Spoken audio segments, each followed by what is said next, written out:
বর্তমান যুগে একজন মানুষের পরিচয়, তার জীবনের মূল্য বা সমাজে তার কতটুকু গ্রহণযোগ্যতা রয়েছে, সবকিছুই যেন একটা নির্দিষ্ট দাড়িপাল্লায় মাপা হয়। আর সেই দাড়িপাল্লাটা হলো কাজের রেজাল্ট বা ওই ব্যাংক ব্যালেন্স। ঠিক তাই। সামাজিক কোনো অনুষ্ঠানে গেলে সবচেয়ে প্রথম যে প্রশ্নের মুখোমুখি আমাদের হতে হয় তা হলো কি করা হয়। আর এই প্রশ্নের উত্তরের উপর ভিত্তি করেই কিন্তু সামনের মানুষটি নির্ধারণ করেন যে তিনি কতক্ষণ কথা বলবেন। হ্যাঁ, বা আদৌ কথা বলবেন কিনা। এই পুরো ব্যবস্থায় সাফল্য অথবা নিস্তব্ধতা, এর মাঝখানে যেন আর কোনো বিকল্প রাখা হয়নি। কোনো ধূসর জায়গা নেই, হয় আপনি সফল নয়তো আপনি নেই। আসলে আজ আমাদের এই আলোচনার কেন্দ্রবিন্দুতে রয়েছে লেখক আইভিও এর লেখা অত্যন্ত সাড়া জাগানো এবং গভীরভাবে ভাবিয়ে তোলার মতো একটি বই। বইটির নাম সাকসেস অর সাইলেন্স। খুব শক্তিশালী একটা নাম। হ্যাঁ, আর এই বিশ্লেষণের মূল লক্ষ্যই হল আধুনিক সমাজে সাফল্যের যে চকচকে নিখুঁত একটা ধারণা আমাদের সামনে তুলে ধরা হয়, তার পেছনের অন্ধকার দিকগুলো উন্মোচন করা। চলুন বিষয়টা একটু ভেঙে দেখা যাক। আমরা সাধারণত ধরে নিই যে সাফল্যের চূড়ায় পৌঁছানো মানেই এক চরম প্রশান্তি, কিন্তু এই বইটি আমাদের সম্পূর্ণ ভিন্ন একটা চিত্র দেখায়। এখানে সবচেয়ে আকর্ষণীয় বিষয় হল লেখক কিভাবে অত্যন্ত নিপুণভাবে এবং বলা যায় কোনো রাগঢাক ছাড়াই আমাদের চোখের সামনের এই সাফল্যের মোহময় পর্দাটি সরিয়ে দিয়েছেন। একদম, পর্দাটা যেন এক ঝটকায় টেনে খুলে দিয়েছেন। হ্যাঁ, এই যে প্রতিনিয়ত সফল হওয়ার ইঁদুর দৌড়, এই যে র্যাট রেস, এটি মানুষের মনস্তত্ত্বের উপর ঠিক কী ধরনের ভয়ানক প্রভাব ফেলে তাই বইটি ছত্রে ছত্রে ফুটে উঠেছে। যারা শুনছেন তাদের অনেকেরই হয়তো নিজেদের জীবনের সাথে এই কথাগুলো মেলাতে গিয়ে মনে হতে পারে যে তিল করে গড়ে তোলা সব কিছু তাসের ঘরের মতো ধসে পড়বে। আধুনিক সমাজে আমরা সাফল্যের এমন এক মরীচিকার পেছনে ছুটছি যেখানে একটু দাঁড়িয়ে দম নেবার সুযোগও নেই। এই হাঁপিয়ে ওঠার সুযোগ না থাকা বা সারাক্ষণ আতঙ্কের মধ্যে বেঁচে থাকার বিষয়টা সবচেয়ে দারুণভাবে ফুটে উঠেছে বইটির প্রচ্ছদে। হ্যাঁ, ওই প্রচ্ছদটা সত্যিই অসাধারণ। বই দেখেছেন তারা জানেন যেটি ভিজুয়ালি কতটা শক্তিশালী। প্রচ্ছদে দেখা যাচ্ছে একজন কর্পোরেট মানুষ, নিখুঁত স্যুটবুট পরা, টাই বাঁধা, তিনি একটি সরু দড়ির ওপর দিয়ে অত্যন্ত সাবধানে হেঁটে চলেছেন।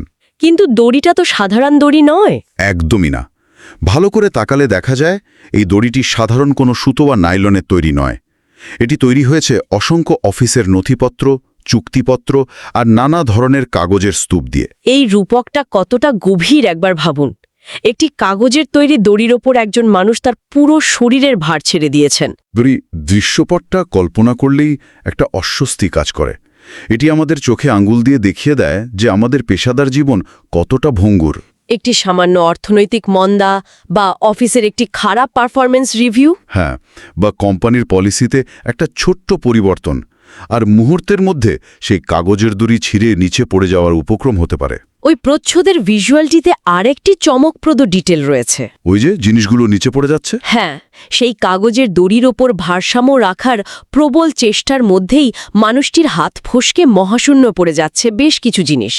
একটি ক্যালকুলেটর, একটি চামড়ার ব্রিফকেস আর কিছু জরুরি ফাইল। এগুলো তো আর নিছক কোনো জড় পদার্থ নয়। ঠিক, এগুলো আমাদের সমাজ ব্যবস্থার খুব গভীর কিছু অর্থের বাহক। ক্যালকুলেটরটি হয়তো আমাদের আর্থিক হিসাব নিকাশ, ভবিষ্যৎ সঞ্চয় আর নিরাপত্তার প্রতীক। আর চামড়ার ব্রিফকেসটি বহন করছে সামাজিক মর্যাদা, একজন মানুষের সারা জীবনের অক্লান্ত পরিশ্রমে অর্জিত পদবি। আর ওই যে ফাইলগুলো শূন্যে ভাসছে, সেগুলো হলো বছরের পর বছর ধরে করা রাত জাগা প্রজেক্ট, পরিবারের সাথে কাটানোর বদলে অফিসে দেওয়ার সময়। মানে অসংখ্য আত্মত্যাগের দলিল। লেখক আইভিও এই একটা দৃশ্যের মাধ্যমে আমাদের বোঝাতে চেয়েছেন যে সাফল্যের ওই শীর্ষে পৌঁছানোর লড়াইয়ে মানুষ সবসময় পতনের ঠিক 1 মিলিমিটার দূরে অবস্থান করে। প্রতিটা মুহূর্তে ওই খাদের কিনারায় হাঁটার অনুভূতিটাই লেখক বইটির একটা অসাধারণ ট্যাগলাইনের মাধ্যমে প্রকাশ করেছেন। হ্যাঁ, বইটির ট্যাগলাইন হল "When failure isn't an option anymore", অর্থাৎ যখন ব্যর্থতা আর কোনো বিকল্প নয়। এখানেই বিষয়টা সত্যি খুব চমৎকার হয়ে ওঠে। কারণ ইতিহাসে তো মানুষ সবসময় ভুল করার সুযোগ পেয়েছে। একদম, ভুল করা, ব্যর্থ হওয়া এবং সেই ভুল থেকে শিক্ষা নিয়ে আবার নতুন করে শুরু করার সুযোগ তো মানুষের সহজাত। জীবনটাই তো ট্রায়াল অ্যান্ড এররের ধারা। কিন্তু বর্তমানের এই চরম প্রতিযোগিতামূলক বিশ্বে আমরা যেন প্ল্যান বি রাখার অধিকারটাই হারিয়ে ফেলেছি। সবকিছুর একটাই লক্ষ্য, যে কোনো মূল্যে সফল হতে হবে। যদি আমরা এটিকে বৃহত্তর প্রেক্ষাপটে দেখি, তাহলে বুঝতে পারব যে এই ব্যর্থ হওয়া যাবে না মানসিকতা শুধু কোনো নির্দিষ্ট অফিসের নয়। এটি আমাদের পুরো আর্থসামাজিক কাঠামোর গভীরে ঢুকে গেছে। হ্যাঁ, একজন মানুষের ওপর যখন পরিবারের দায়িত্ব থাকে, সন্তানের ভবিষ্যৎ থাকে, সমাজের আকাশছোঁয়া প্রত্যাশাও তো থাকে। আর নিজের কেরিয়ার নিয়ে তৈরি করা বিশাল ইগোর চাপ, তখন ব্যর্থতা জিনিসটার কেবল সাধারণ ভুল হিসেবে গণ্য হয় না। তখন ব্যর্থতা হয়ে দাঁড়ায় আক্ষরিক অর্থেই এক ধরনের সামাজিক মৃত্যু। বইটিতে এই সাইলেন্স বা নিস্তব্ধতাকে অত্যন্ত শক্তিশালী একটি রূপক হিসেবে ব্যবহার করা হয়েছে। কারণ যখন কেউই দৌড় থেকে ছিটকে পড়ে, সমাজ তখন বড়ই অদ্ভুত আচরণ করে। ব্যর্থ হওয়া মানেই সমাজের চোখ থেকে চিরতরে হারিয়ে যাওয়া। পরিচিতদের আড্ডা থেকে, এমনকি নিজের পরিবারের অহংকারের জায়গা থেকেও তখন কেউ আর তার কথা বলে না, সে যেন হঠাৎ করেই অদৃশ্য হয়ে যায়। আর এই যে নিস্তব্ধ হয়ে যাওয়ার ভয়, এই ভয়টাই মানুষকে তাড়িয়ে বেড়ায়। নিরন্তর ভয়। আর এই ভয় কিভাবে মানুষের ব্যক্তিগত জীবন ধ্বংস করে দেয় তা লেখক খুব সাহসিকতার সাথে তুলে ধরেছেন। এই সামাজিক মৃত্যু থেকে বাঁচার জন্য মানুষ যখন মরীচিকার মতো সাফল্যের পেছনে ছুটতে শুরু করে, তখন অনেক কিছু বিসর্জন দিতে হয়। হ্যাঁ, বইটি মূলত সাফল্যের এই অন্ধকার দিকগুলোকে 3টি প্রধান ভাগে ভাগ করেছে, এই দৌড়ের আসল মূল্য বা কস্ট হিসেবে। এর মধ্যে প্রথমটি হল একাকিত্ব বা আইসোলেশন। বইটিতে বলা হয়েছে যে সাফল্যের সিঁড়ি বেয়ে মানুষ যত ওপরে ওঠে, পথটি তত সরু হতে থাকে। পর্বতের চূড়ায় আসলে খুব বেশি মানুষের একসাথে দাঁড়ানোর জায়গা হয় না। সেখানে পুরনো বন্ধু বা পরিবারের মানুষজনদের নিয়ে যাওয়ার সুযোগ থাকে না বললেই চলে। আর এই একাকিত্বের মনস্তাত্ত্বিক দিকটি কিন্তু আরও ভয়াবহ। মানে শুধু সামাজিকভাবে একা হওয়া নয়, না, মানসিকভাবে সে একটি দুর্ভেদ্য দেয়ালের ভেতর আটকা পড়ে। চারপাশে সবাই তখন হয় তার প্রতিযোগী, নয়তো দর্শক, যারা শুধু তার পতন দেখার জন্য তীর্থের কাকের মতো অপেক্ষা করে আছে। এমন পরিবেশে একজন সফল মানুষ তার কোনো দুর্বলতা বা ভয় কারো কাছে প্রকাশ করতে পারেন না। কারণ দুর্বলতা প্রকাশ করলেই অবস্থান প্রশ্নবিদ্ধ হবে। ফলে বাইরে থেকে যতই আত্মবিশ্বাসী দেখাক, ভেতর থেকে মানুষটি কুঁকড়ে যেতে থাকেন। এই নিঃসঙ্গতা একসময় পুরোপুরি নিঃশেষ করে দেয়। আর ঠিক এই নিঃশেষ হয়ে যাওয়ার অনুভূতির সাথেই জড়িয়ে আছে সাফল্যের দ্বিতীয় অন্ধকার দিকটি, চরম অনিশ্চয়তা। সাধারণ দৃষ্টিতে মনে হতে পারে যে সাফল্য মানুষকে নিরাপত্তা দেয়। কিন্তু লেখক বলছেন সম্পূর্ণ উল্টো কথা। আজ যিনি সফল, কাল যে তিনি একই অবস্থানে থাকবেন তার কোনো গ্যারেন্টি নেই। নতুন কেউ এসে তাকে সরিয়ে দেবে না, তা কে বলতে পারে?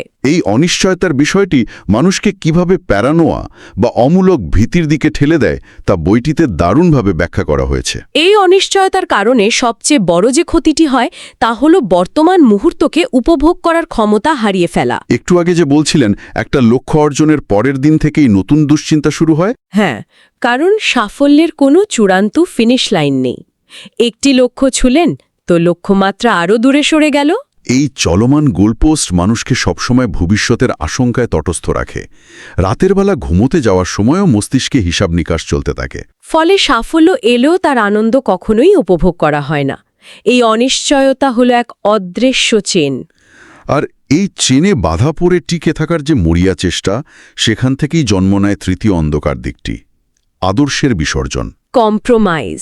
এই ইঁদুর দৌড়ে টিকে থাকার জন্য মানুষকে প্রতিনিয়ত নিজের নৈতিকতার সাথে আপোষ করতে হয়। শুরুতে হয়তো খুব ছোট ছোট ছাড় দেওয়া হয়, মনে হয় এই একবারই তো, এরপর আর করব না। কিন্তু এই ছোট ছাড় দিতে দিতে একসময় মানুষ তার মূল আদর্শ থেকেই সরে আসে। তাহলে এই সব কিছুর মানে কি দাঁড়ায়?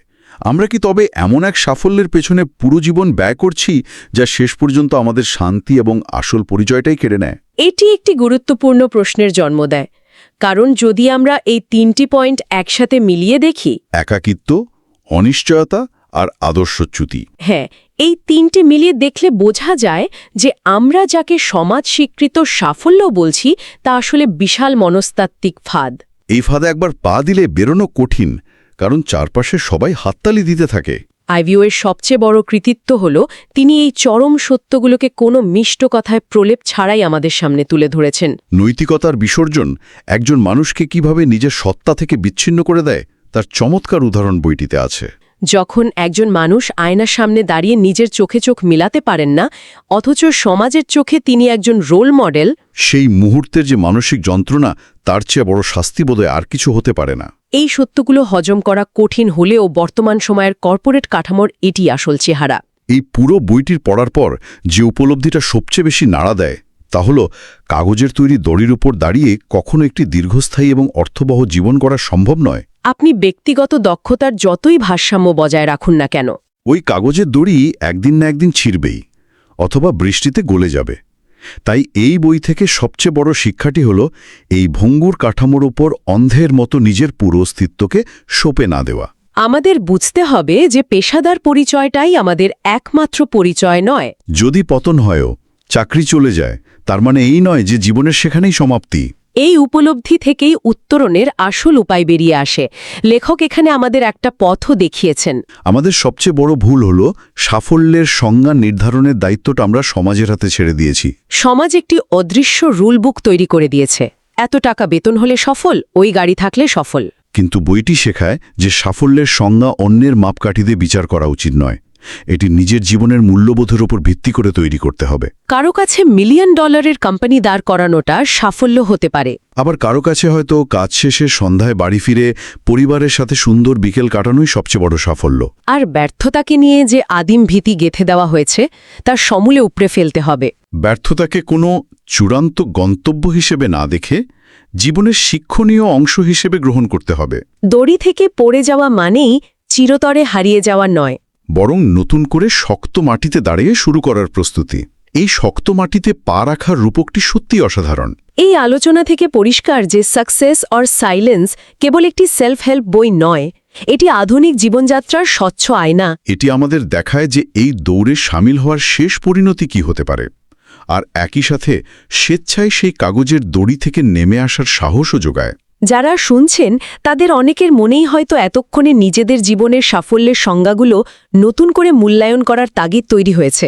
আর এই তাগিদটাই হলো বইটির সবচেয়ে বড় সার্থকতা। আসলে আমরা সবাই সেই কাগজের দড়ির ওপর কোনো না কোনো পর্যায়ে হাঁটছি। চারপাশের করতালিতে ভুলেই যায় দড়িটা কাগজের, কিন্তু একটু থেমে নিচে তাকানো জরুরি। দড়ি ছিঁড়ে নিচে পড়ার চেয়ে স্বেচ্ছায় নেমে আসাটা অনেক বেশি সম্মানের এবং সাহসের। নিজের শর্তে জীবন বাঁচার আনন্দ ওই কাগজের দড়ির ওপর কোনোদিন পাওয়া সম্ভব নয়। নিজের শর্তে জীবন বাঁচার প্রশান্তির খোঁজেই হয়তো আমাদের সবার যাত্রা হওয়া উচিত। আমরা আজকের এই ডিপ ডাইভের একেবারে শেষ পর্যায়ে চলে এসেছি। আলোচনাটা সত্যি খুব গভীর ছিল। চলুন আজকের এই আলোচনা শেষ করি সম্পূর্ণ নতুন এবং ভাবিয়ে তোলার মতো একটা চিন্তা দিয়ে। আমরা পেশাগত সাফল্য, ব্যাংক ব্যালেন্স আর ব্যর্থতার ভয় নিয়ে কথা বললাম, কিন্তু একবার সব কোলাহল থামিয়ে নিজেকে একটা প্রশ্ন করুন তো, যদি এই তথাকথিত সাফল্যের খোলসটি একজন মানুষের গা থেকে পুরোপুরি খুলে ফেলা হয়, হ্যাঁ, যদি হঠাৎ কোনোদিন সকালে উঠে দেখা যায় তার সব আইডেন্টিটি কার্ড মুছে গেছে, তবে সেই চরম নিস্তব্ধতার মাঝে তার আসল পরিচয়টি কি? খুব সুন্দর একটা প্রশ্ন। হয়তো সত্যিকারের সাফল্য বাইরের কোনো আকাশ ছোঁয়া চূড়ায় পৌঁছানোর মধ্যে আদৌ লুকিয়ে নেই। হয়তো বাইরের সব কোলাহল পুরোপুরি থেমে যাওয়ার পর সেই চরম নিস্তব্ধতা বা সাইলেন্সের মাঝেই নিজের প্রকৃত অস্তিত্বকে খুঁজে পাওয়ার মধ্যেই লুকিয়ে আছে জীবনের চূড়ান্ত সাফল্য। গঠনমূলক একটি ভাবনা এটি। এই নীরবতার মাঝেই হয়তো আমাদের আসল গন্তব্য লুকিয়ে আছে। আজকের এই ডিপ ডাইভ আমরা এখানেই শেষ করছি। আমাদের চারপাশের এই দ্রুতগতির জীবনে এই আলোচনা হয়তো ভাবনার জগতে নতুন কোনো জানালার খোঁজ দেবে। ভালো থাকবেন এবং নিজের সংজ্ঞায় সফল হবেন।